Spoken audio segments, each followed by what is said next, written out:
Hello, hello. Happy Friday. Welcome back to Angular Nation.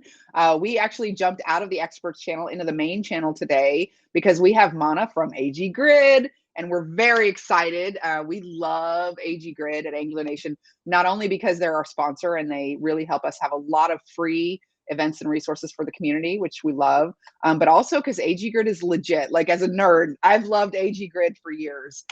So I'm very excited to have a little peek under the hood, see what's going on with the AG Grid team. Mana, how are you? Hey, Welcome. I'm good.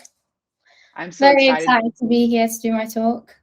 I'm so excited to have you. This is so fun. Okay, and before you jump into your talk, you brought a couple of your teammates with you. One of them we know, and one of them we just met. You want to introduce them, and we can say hello? I don't know who's in here. I know definitely Stephen. I know Stephen Cooper's here. Good. Thanks for coming, Stephen. Love the support. Stephen's We the love one you, Stephen. It got me into doing talks. He encouraged me. So. Yeah, he's super cool. It's really good to see more women doing talks. I love it. I think we need more women doing talks. It's good for us to see. It's empowering. When I saw, I think it was Kara Erickson I saw on stage killing it, and I was like, yes. And that made me feel like I could do that too, you know? So yeah. So then we got the recording going. We've got more people joining. Do you want to go ahead and share your screen? Sure, yeah. Show us what you got. I'm so excited about this.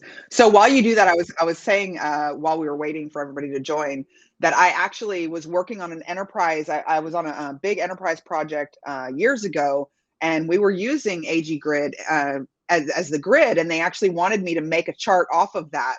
And they were asking me if I could do that. It was going to be a lot of work. And so I asked Niall, and he said they were about to launch AG Charts. So I like to think AG Charts was just for me. It wasn't, but yeah, so I'm very excited about that. I love it. I think it's great. Okay, so tell us all about this, Mana. Okay, so hello everyone. My name is Mana, and I'm a software engineer at AG Grid. I work on AG Charts, not the actual grid, but in my opinion, it's the superior product. Yeah, AG Charts is a charting library. It's framework agnostic. It works, it's integrated with most of the major frameworks. It's implemented in TypeScript, and it doesn't have any dependencies. Here's some examples of what can be created with our charting library. Some beautiful charts, which are just the tip of the iceberg. There's so much more you can do.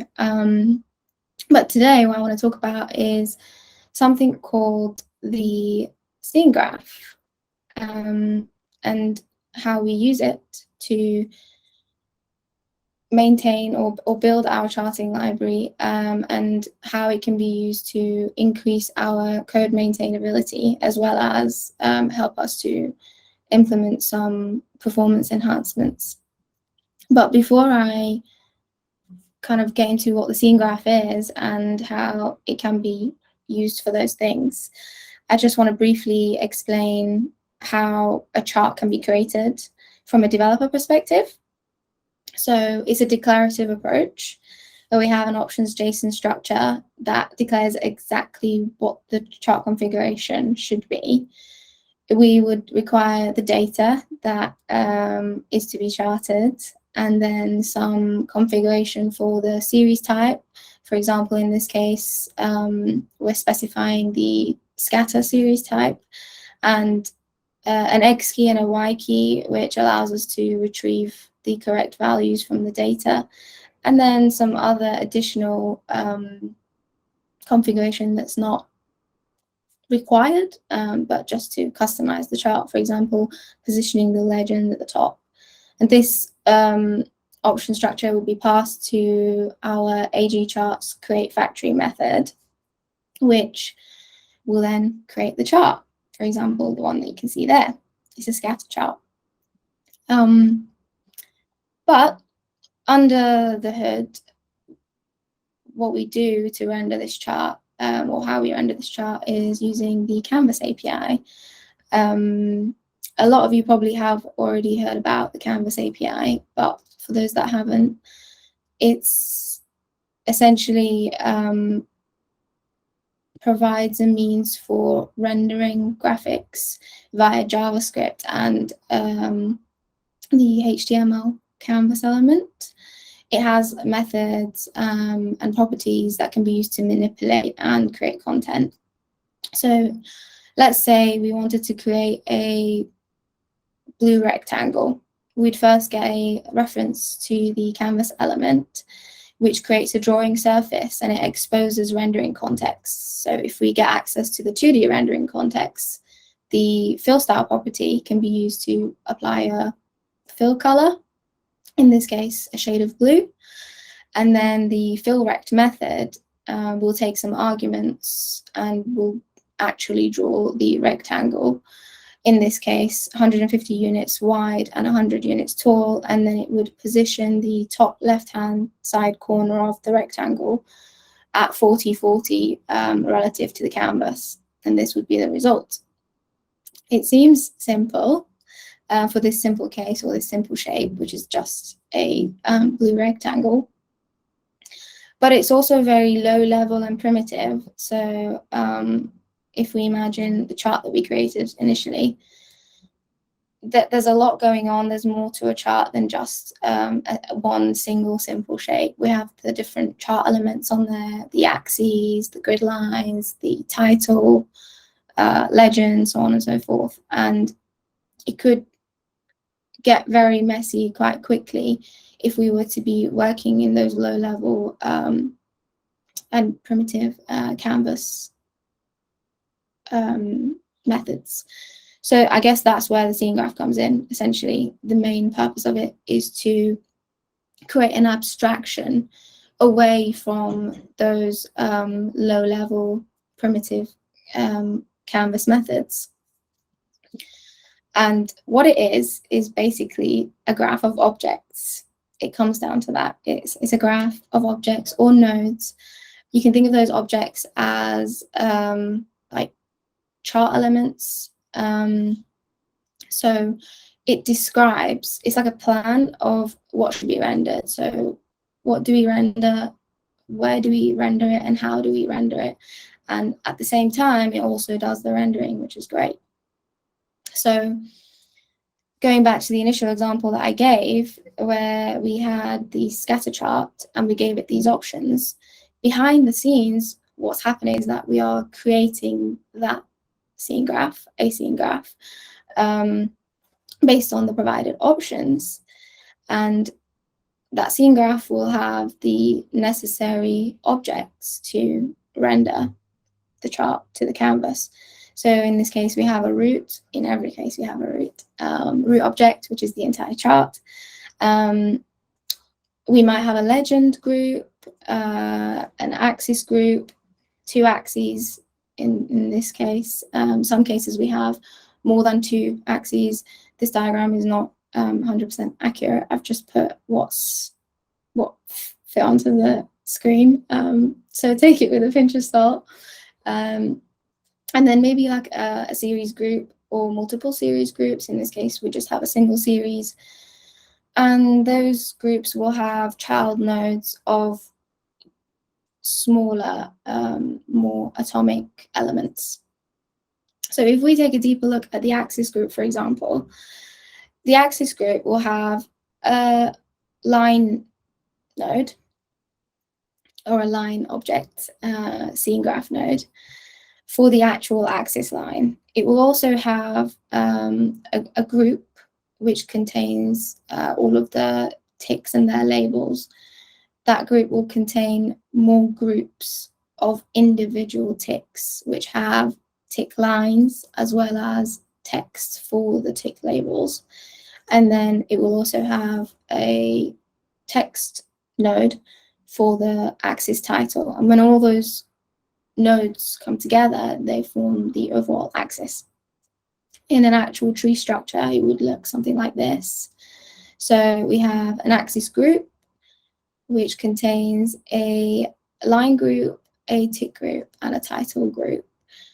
The line group has a single line node, the ticks group has many tick groups within it, and each of those has a line node and a text node for its label. And the final group would be the title group, which has a single text node. Altogether, again, that forms our axis. Well, what do I mean by node? So for example, when I say line node, so let's say I have a tick line. Each node or object in the scene graph will have a render method, which might look something like this. This is a very simplified version of it, but just to give you a bit of context. So we might have some coordinates for the line of where it needs to be drawn, and then we use the canvas context methods to essentially render that node or that shape or that path to the canvas.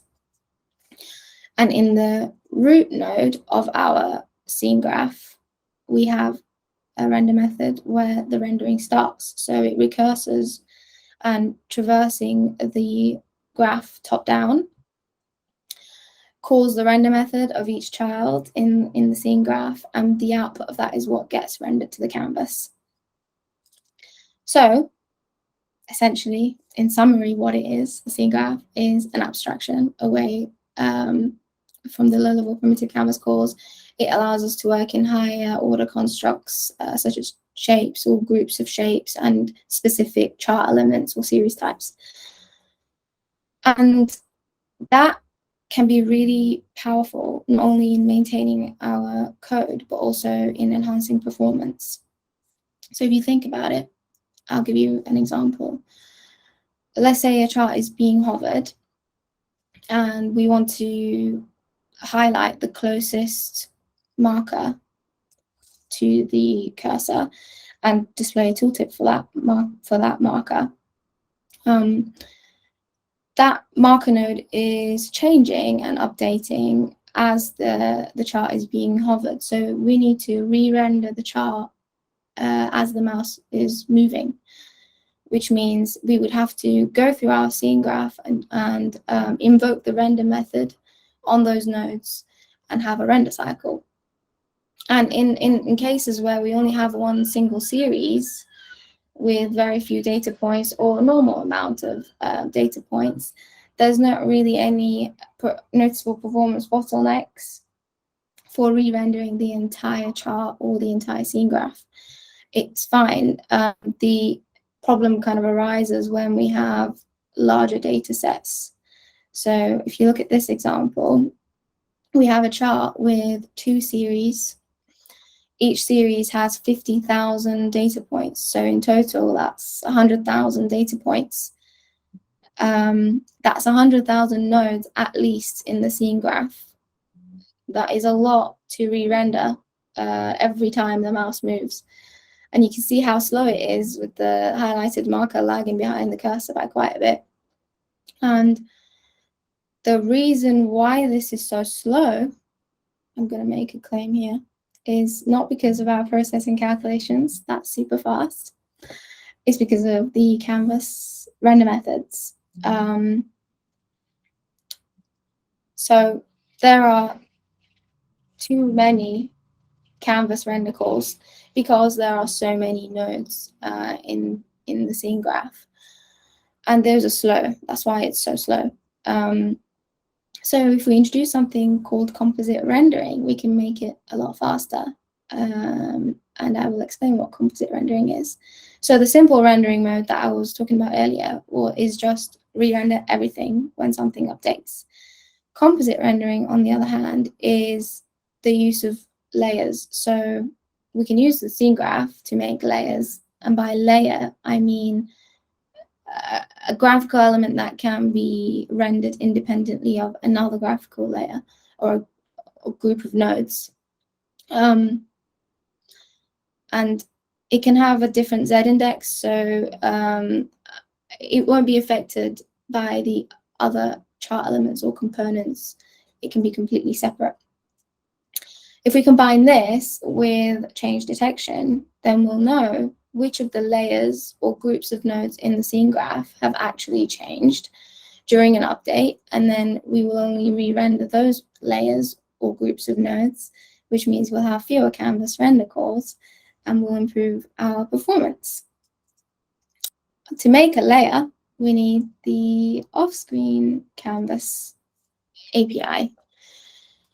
And the off-screen canvas interface basically provides a way of rendering canvas off-screen, as it says.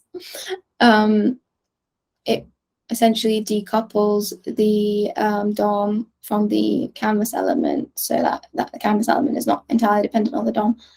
And for each of our layers, we would create an off-screen canvas, and then we would give it a Z index and an ID, etc., and we'll add it to our layers array. So when we come to do our rendering in the root and we reach a child node, group of nodes that are their own independent layer, we will render now that group in the context of its off-screen canvas. And we can use the transfer to image bitmap method for the off-screen canvas to create the image bitmap object of the most recently rendered image on the off-screen canvas, and we keep a reference to that. And then do this for all of the elements that we want to be their own independent layers. So, for example, if we want the left-hand side axis to be its own layer, we'll create an off-screen canvas for it and we'll render it to that off-screen canvas. The same for the bottom axis. The series containing all of our markers will be in their own layer, grouped together. And then maybe a layer for the legend. And then we go through all of our layers and we draw the image source for that layer onto the main canvas, essentially compositing those layers together. This is why it's called composite rendering, because they were actually rendered separately and then composited together. So layers are graphical elements.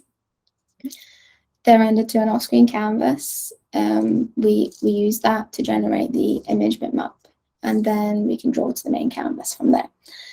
Now, combining this with change detection, we have something very, very powerful. How do we do change detection? Okay, so we have obviously objects in the scene graph, and they have properties that affect the look and feel of a chart. So if I want to change the fill property of a certain node in my scene graph, then I would set this dirty flag to true. Now I know that that property has changed. We don't exactly do it like this with setters and getters everywhere. We have decorators, so it looks a little bit more like this. But essentially what it's doing under the hood is whenever a property has changed, we will set a dirty flag to true. So in this case, we have a marker node, which is a circle. It changes fill color. We set the dirty flag to true.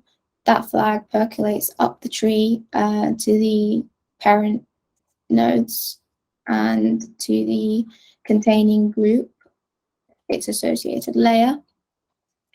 And then when we come to render all the children in our scene graph, we'll check if that layer is dirty or has any dirty children. If it doesn't, don't do anything. If it does, render that layer to its off-screen canvas and then regenerate the image source for that layer. There is a cost to generating the image source, but in most cases, we'll just use the image source from the previous render if it hasn't changed. So, combine all the image sources and you have really fast composite rendering. In summary, the scene graph can be used to make layers, add change detection, only re-render the layers or nodes that are dirty. That means we have a lot less render canvas render calls and much faster performance. And you can see that here. I've taken a little video of how much faster it is with 100,000 data points. And I did some Chrome profiling where I moved the mouse cursor from the top right-hand corner to the bottom left-hand side of the chart. And you can see on the right side, the composite rendering is a lot faster than the simple rendering mode. And the only difference between these two cases is that in the simple rendering mode, we're just re-rendering everything, all the nodes, every time. In the composite, we're only re-rendering the series layer, which is associated with the affected marker. So instead of re-rendering all 100,000, we're only re-rendering, in theory, 50,000, which is what's in that layer. The JavaScript or algorithm that's used to find the hit point or the closest marker to that cursor is exactly the same in both cases, which is kind of going back to my point earlier about how canvas render methods are an order of magnitude slower than our processing calculations. You can see the Chrome profiles here. In the composite rendering mode, we are rendering a lot more frames. A lot less time is spent in each frame. And yeah, just a lot faster. But you might be thinking, well, 50,000, still a lot. How is it so much faster? I mean, 50,000, not much different from 100,000 realistically. So that's because we can't really create a layer or a layer for every single node. Then we'd end up with 100,000 off-screen canvases, and that's really not great. So what we do instead is a little trick where we create one extra layer, and in that layer we have one single marker node which has our highlight styles on there. And then, as usual, we will find our hit point and we'll update this node in this single layer to have the new coordinates. And because it has a higher Z index than the unhighlighted layer containing all the nodes, when we composite them together, it's positioned on top. So it kind of creates the illusion that that marker has been updated or changed. And when the cursor is moved away, we can just set the visibility of that single node to false and remove it. So in that way, we've kind of reduced complexity to just one, and that's why it's so fast. Now, okay, what about in a case where we are everything is actually updating? So every single node in a single series, that means 50,000 nodes are actually visually need to be updated. For example, if we are hovering the legend and we're doing series highlighting, we want to dim the series that's not associated with that legend item. In that case, we have no choice. We need to re-render everything. But because we have the scene graph and we have independent layers, what we can do is use the same image source rather than re-rendering it and apply the opacity at the global level. Where before, if we didn't have the scene graph, we couldn't do this because then the opacity would get applied to everything. Here, the opacity will get applied to that specific layer. And that makes it super duper fast, as you can see here. Again, I did some Chrome profiling for this as well, and you can see the difference, how much faster it is when we use our scene graph, composite rendering, and the opacity applied at a global level. And this is the profile. A lot more frames, a lot less time per frame. I did some extra profiling for different size data sets, and you can see varying from 10,000 to 50,000 data points. It becomes a lot more noticeable as the larger the data set is. So for 50,000 data points, series highlighting is 600% faster in the composite rendering mode. compared to when we only have 10K data points. It's half the amount better, but it's still really good. So it's only relevant for quite extreme cases, but it could be that in a lot of cases people have a lot of data that they want to chart, so it's kind of thinking about that use case. And the same for serial marker highlighting. Is 3,000% faster for 50K data points, which is pretty impressive. So in summary, Scene Graph is awesome. We use it to organize everything in the code base, make it more maintainable. It's basically used for composite rendering. It allows us to have layers. It's combined with change detection to allow us to enhance performance, and many other things that I haven't gone through here, but that's the gist of it. Thanks for listening. I love this. I was just watching this and nerding out so much. I think that the biggest thing that, like, when you have all of these, 100,000 items on the page, and then, it's slow, but it's not AG charts. It's actually, it takes time to render all that stuff. So it's not, so it would have been so easy just to say, well, that's as fast as it's going to be because it's not our fault. But finding a workaround and finding a way to actually display all of, like, so fast, it's cool. I like it. Does anyone have questions, comments? Raise your hand. Anybody? Tom Eustace. How are you, Tom? You're muted, my friend. I think you're not muted, but I can't hear you. I can't hear you either. Do we have a lip reader in the house? If we have any more questions, we can come back to Tom. Okay. Oh, wait. Tom's got audio. Hey! I'm not sure. That keeps happening every time I reboot. It nukes my settings. So Teams for you. Or sorry, not Teams, Google Meet. But yeah, I was just wondering, in terms of the kind of, you showed a section, it wasn't quite JSON, but where you had a title, subtitle, series. Is that a kind of standard grammar, or is that something you guys have come up with for describing like charts? Yeah, so it's something we've come up with, but we do a lot of analysis and like research to find out what's the most intuitive. So we have our options interface, which has property names that we feel make most sense based on research that we've done. Yeah, I think most of it makes sense to me anyway. Yep. Okay. Thanks. Any more questions? Uh-oh. We got Sonder. Sonder, what's your question? I say uh-oh. We love Sonder. I'm saying uh-oh because Sonder has challenging questions. Go ahead, Sonder. Did you take into account that you can also have like WebGL charts? And did you compare between Canvas and WebGL?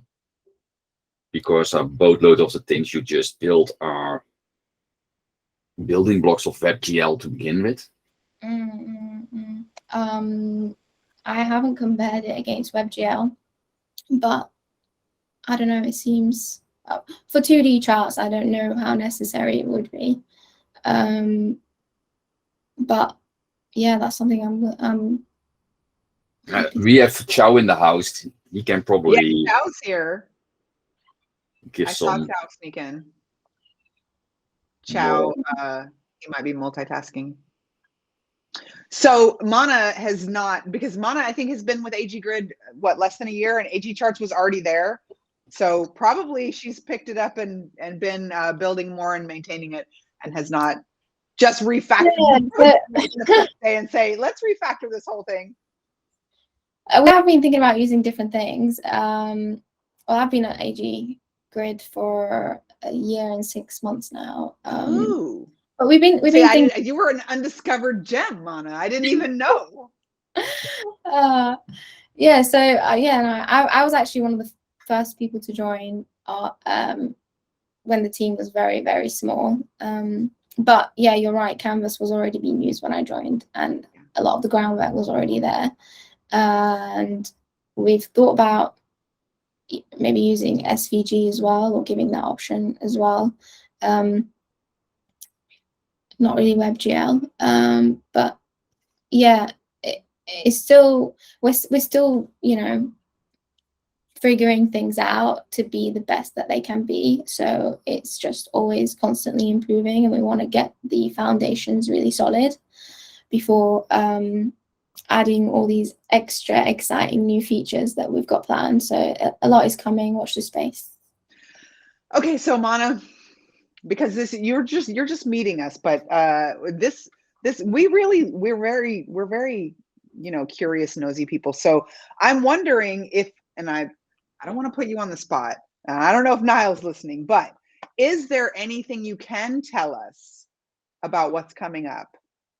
Is there anything I know you probably can't tell us everything, but is there anything, like, even if you don't really know yet exactly how it's going to work, or is there anything like you guys have goals or anything? Can you give us, like, you know, inside scoop?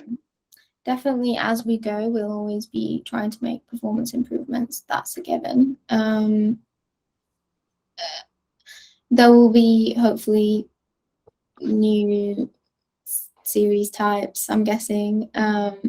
Nothing too specific, but yeah, other features that we've had requested from our users. I don't know how much I can say.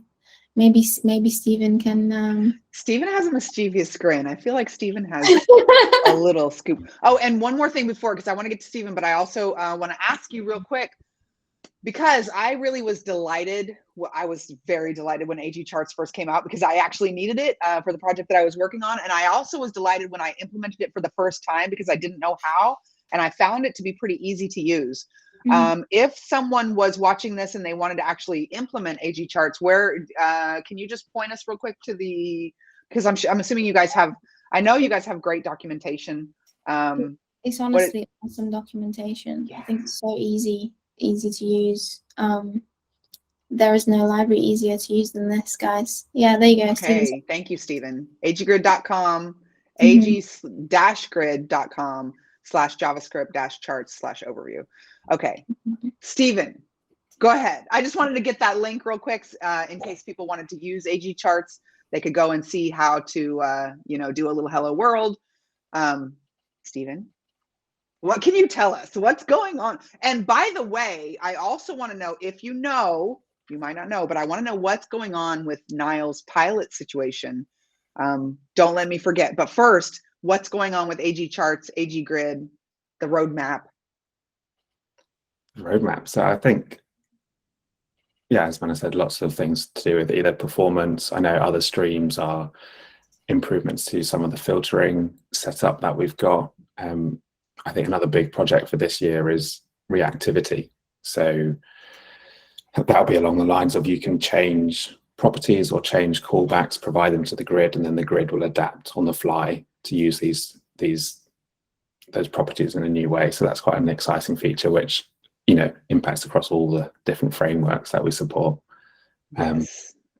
So yeah, I think that's coming, and I guess we've got a release coming out next week, our next minor release, which is always full of good improvements. That's awesome. Yeah, it's crazy how I was pretty shocked with AG Grid from the beginning at how fast it was, because I don't know if anyone else can relate to this, but I actually made a grid, like a table, that for a project when I first started using Angular, and the table was just a normal table with some columns and rows, and then they wanted pagination, then they wanted sorting, then they wanted this, and it just kind of, scope creep was killing me, right? And it was really challenging to have all these moving parts, and I was learning Angular at the time, and it was very complicated. And that's why when AG Grid came out, because I had built something like, not like AG Grid, but, you know, the scope creep, and I was flabbergasted at how fast it was. Like, from the beginning, I was like, because I built something like that was not even that cool, So I was always really impressed. And then the charts came out and I was just like, how do you even make it so fast? It was amazing. Does anyone else, because I love these guys. I'll keep going. Does anybody else have questions? I don't want to monopolize them. Anybody have questions about AG charts or AG grid? Going once. I'm going to stop the recording if nobody else has questions, and then if you guys can stay. I don't know. I don't want to put you on the spot like during the recording, but if you have time to stay for the Friday social, I was wondering if you guys might share your screen and show us like a little hello world kind of a thing. I don't know if you can do that on the fly. I don't know. You don't have to. But anyway, I'm going to turn off the recording. But before I do, we have a little tradition at AG Grid, at Angular Nation. You guys know the drill. Please, everybody, come off mute and help me thank Mana for taking the time to stop by. And this is I really love the slides. I love the visuals. I loved it. Thanks, Mana. That was great. Thank you. Thank you. Thanks, Mana. Thank you. Thanks, Mana. It was Thank amazing. you. Thanks for listening, everyone. Thank you. Thank you.